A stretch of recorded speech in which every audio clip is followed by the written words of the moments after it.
এই অসহ্য গরমে কাঁচা আমের শরবতের এই রেসিপিটি যে একবার ট্রাই করবে, ট্রাস্ট মি, সে বারবার চাইবে। যেমন রিফ্রেশিং তেমন মজা, অনেক বেশি ভালো লাগার একটি রেসিপি।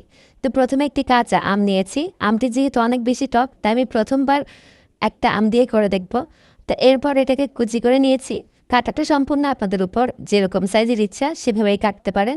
এরপর দিব একটা কাঁচা মরিচ, এরপর দিব পুদিনা পাতা, আর হচ্ছে ধনিয়া পাতা। যারা পাতাগুলো খেতে চান না তারা চাইলে অ্যাভয়েড করতে পারেন, কিন্তু এগুলো দিলে মজা হবে। এরপর স্বাদ মতো লবণ, 2 টেবিল চামচ চিনি, আর দিব হচ্ছে আমাদের ভাজা মশলা 1/2 চা চামচ, আর 2 চিমটি মতো কালো গোলমরিচের গুঁড়ো, 1/2 চা চামচ বিট লবণ, আর 3 টেবিল চামচ মতো লেবুর রস। লেবুর রস দিলে কিন্তু অনেক সুন্দর একটা স্মেল আসে। এরপর দিব প্লেন সোডা বা যে কোনো সাদা কোল্ড ড্রিঙ্ক, কিন্তু কোল্ড ড্রিঙ্ক হতে হবে পানির পরিবর্তে। এরপর এরকম একটা ঘন পেস্ট বানিয়ে নিব ব্লেন্ড করে। যেহেতু শরবতটা প্লেন সোডা দিয়েই করব, তার জন্য আর এক্সট্রা কোনো ধরনের কোনো পানি ব্যবহার করব না।